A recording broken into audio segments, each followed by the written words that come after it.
If you're of a certain age, there are 2 letters attached to the boot of a Ford that will make your blood pressure rise.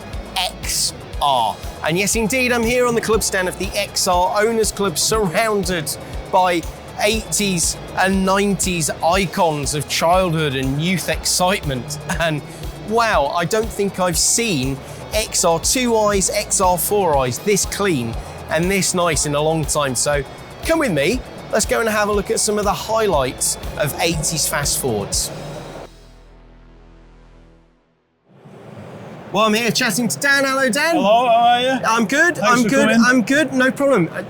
What an amazing selection of cars. Now, we've got what, Mark 1 XR2, not an XR2i and XR3 behind us. 1982. So, I can't remember having seen a Mark 1 Fiesta of any kind this clean. Like even in my childhood, I can't remember seeing them this clean. What's the story behind this car? So this bought in 2019. It's undergone a full nut and bolt restoration. It was actually painted by Ford, the Ford garage themselves in the Oldham Motor Company. 100 hours of welding into Ford for the paint, and then obviously everything else. So it's seen some love, it's seen a good time, but it does get used. Oh, really? Get driven. That's great. Everywhere it goes, it drives. It just gets love in between the drives. So how many of these do you think are left now? That's a good question. I wouldn't like to say. Because they're not the kind of cars that people tended to look after terribly well. No, unfortunately. Not at all. It's not quite at the all. opposite. I mean, it'd be hard to put a number on it, but when you go to a show with sort of 200 cars, you might be one. Yeah. This is what I remember from my childhood. Right, my mum, yeah. like most mums, had a 1.3 or a 1.1 pop, but that's what everyone wanted, wasn't it? The XR2. Yeah, that was a much better engine, the CVH engine, the 1.6 electronic fuel injection. Yeah. To be honest, when they made the Mark III, they'd kind of done it right. Yeah. You know, it drives great. Yeah. I can drive that for 30 minutes. I've had enough. I'm tired. It's hard 70s work. car. Yeah, right? You can drive that for a couple of hours. Yeah. And you're still smiling. Yeah. I grew up around Mansfield in North Nottinghamshire, right? Yeah. And the XR3i was the scourge of Mansfield. Every single Friday, Saturday night. Naughty car, that. It's a bad lad's car, isn't it? An XR3i. It really was in the day. I must admit, I do own one of these as well, a white one, and I've had it since I was. This is not mine, but the one I've got, I've had since I was 19. Yeah. I'm only 21 now. But I had some fun in it. My wife, who's here now, she was my girlfriend. We had some cracking times in it, you know. Wow. It was a car that you had to work really hard to have one because they were expensive. The insurance was expensive. Yeah. You couldn't park it anywhere, so you had to be conscious about it not getting stolen. Yeah. You had to be on the button with the legalities because the police would stop you all the time. Instant pull. For a producer, he was like a process you went through Friday night out with the lads, Saturday to the police station. See, I'm not making it up. It's for real, isn't it? It was an experience, a dream. Brilliant. I mean, I'm the same. That's my era of car. Yeah. Get one. So this is the one that's actually closest to my heart because my dad's best mate had an XR4i. And what I remember about his XR4i was, Jeff's had his car stolen for a bank raid again. Car, keys, wallet, now.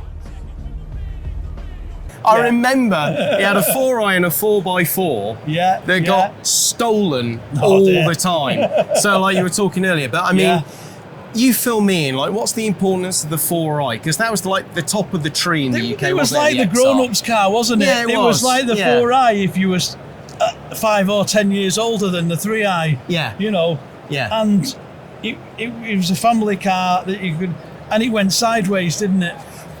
You know, it did exactly what V6, rear-wheel drive, you know? Right? Yeah, absolutely. So, and you got that power and that speed and the motorway car. So it kind of like a sales rep. I think kind of like the M3 of its day. I think that's a fair point. Like, but one of the things I love about the 4i, of course, is it's a unique shell, isn't it? Like that rear window it's got treatment. The split window, the different split windows, still looks and so cool to this day. Anything with a spoiler like that is a winner, isn't it? Because you if you put that spoiler on a car now, you'd get laughed out the showroom, wouldn't you? If someone was trying to sell that on a new car, they'd be like, that's just ridiculous. Well, it's funny because my dad's mate Jeff had one of these and he had a Motorola dash phone. Yeah. And because the thing at the back, my dad used to call it the Batmobile, right? But it was like, it's so nostalgic. So again, like, how many of these do you think are left now? Yeah, they're few and far between, to be fair. The 4x4s, the 4 doors, more common because they made them for longer. Right. Whereas the 4i's, I'm not exactly sure when they stopped making them. Like, it might be B reg or C reg, something like that. So there's less of them. So I'm trying to remember, it's 2.8 Cologne in the 2.8 V6, yeah. 2.8 injector Cologne, 5-speed, rear-wheel drive. Like, that's a nice combination, isn't it? Red stripes. I'll tell you what, these are looking really good, aren't they? They're aging well. I'd love to own one of these, to be honest. Well, they're aging well. I'm going to ask you guys at home, which one do you remember the most? And if you could have the keys to one of the cars on the stand now, which one would you take home? Which one are you driving home? Well, I've got to drive my own home. All right, good answer. But if I could choose, I'd love one of these. Yeah. I actually own most of a version of every single one of these anyway. I got one like that. It's a disease. I got one like that. Anyway, yeah. Thanks very much. Cheers. Right. Thanks a lot. I'm here on the RS500 club stand, and wow, something that I know you lot love is a fast Ford. And when it comes to a fast Ford, it doesn't get much faster or much more special than an RS500. So I'm here with Paul. Hello, Paul. Hiya, nice to meet you. I know a fair bit about RS500s, but it's good to have a chat with someone who really knows the cars inside out. So no, my understanding is that these were built as a homologation car, right, for racing and motorsport? Yeah, that's absolutely correct. Hence why people get confused why they call them an RS500. Yeah. It's simply because, they only build 500. So on the outside, looks a lot like an RS Cosworth, Sierra Cosworth. It does, a different styling as in the front bumper, the rear spoilers and the pinstripes, so not much difference on the exterior. Yeah. The main differences was under the bonnet, which is a completely different engine. Right, so Sierra Cosworth YB engine, right? How does it differ on an RS500? Basically, it's a stronger engine. It has a stronger, thicker wall block, bigger intercooler, 8 injector manifold instead of the standard 4, and a huge turbo. Yeah. And the reason for that is the capabilities of these engines is to get to 500-600 horsepower without really doing much. Yeah. So obviously the homologated road cars had to have exactly the same engine as what they intended to put in the touring cars. Yeah. So that's why everything's so much different. Absolutely. Now, I have a vague memory, though, towards the tail end of my childhood of these being popular in touring cars. Yep. But I have a memory, weren't these one of the first kind of non-Australian cars to really dominate at Bathurst? Have I got that right? Exactly right, yeah. They were either built in Australia or exported by teams. And as you said, dominated all over the world, but actually only really available in the UK. Yeah. But obviously the race cars weren't actually road cars converted. They were like you would buy a motorsport shell, buy all the parts from Ford and assemble. Very Ford, right? Yeah, it's a kit of parts, but it's been homologated and go build you something to completely dominate at motorsport. Which it did. I mean, not a lot of people don't understand is the RS500 is actually the most successful race car ever built. Well, there's a factoid for you, and I didn't know that either. Not many people do. Wow, okay. How they calculate it is the amount of races that the car ever entered against how many race wins it had. Well, if you look at the figures and look back in period, whether it be TCC or Australian touring cars, European touring cars, when did you ever see an RS500 not win the race? And I think it's something like 96% success rate, which is far greater than any other race. That's incredible, isn't it? Yeah, it's got good statistics with it. Yeah, amazing. Now, 500 built originally. Yeah. How many are known to survive now? Well, I have all the records for most of the road cars that exist, and we have like an educated guess. There's around 400, 410 still around. That's actually a really good survival rate, isn't it? Yeah, I think the thing with them is when they were new, they were a very, very special car. Yeah. They were quite cheap. because the standard 3-door Cosy was a few quid less than 15 grand. Yeah. These were a few quid less than 20 grand. Oh, wow. So they were quite a cheap car for the extra you were getting. Yeah. So Cosy was special as well for new people tended to look after them. Yeah. So there is an awful lot of low mileage, low owner cars kicking around. Obviously, back in the Cosy days, they were quite a stolen car.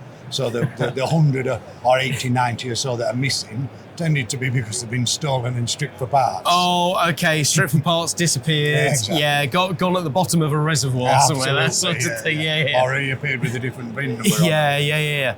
Now, how many of these are used in motorsport now? I'd imagine historic motorsport, obviously, much bigger thing for 80s cars nowadays. Are they still popular in motorsport now? Well, over the last since around 2017, the cars have become popular again. A lot of the original race cars have come out of the woodwork, have been restored, rebuilt, and are now racing in historics. Yeah. So there's quite a lot, probably worldwide racing today, there's probably 100 or so genuine original RS500 touring cars that are still out there racing.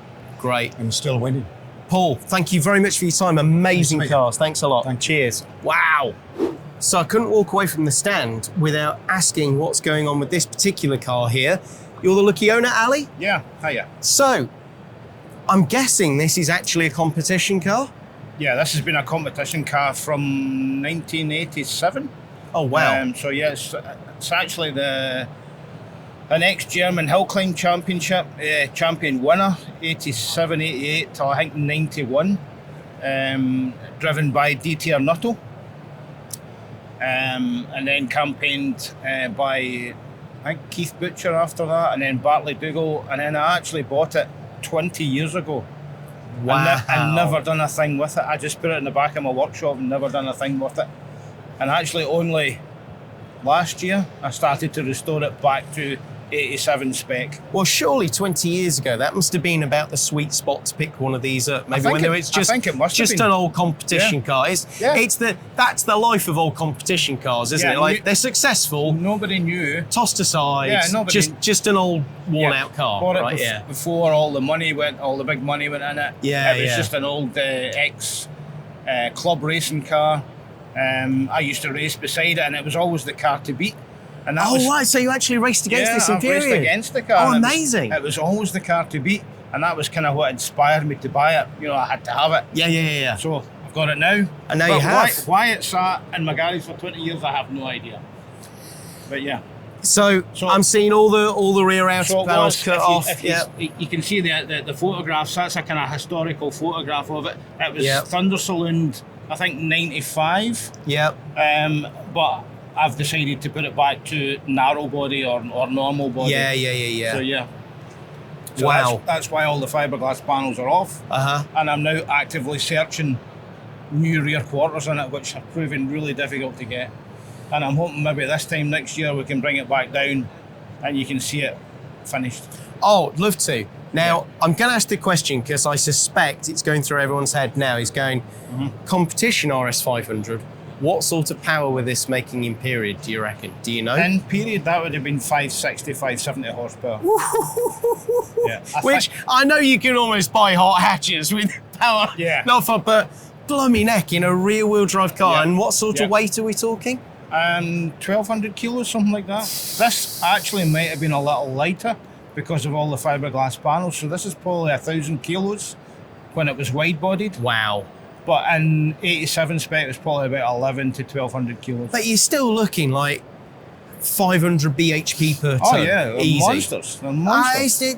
There's no wonder they were so successful, is there? Absolutely incredible. So this is going to be restored. Are you looking to do competition with this again? So, yeah. Outstanding. Well, you know to look out for it because of the 500. There's going to be one more very shortly. Ali, thanks very much. No problem. Lovely It's a talking pleasure. to you. Cheers. For more videos from the 2026 Practical Classics Restoration Show, be sure to subscribe as we'll be dropping new videos from the show over the coming days. And if you want to watch our full show coverage, then we made a handy playlist you'll find in the description.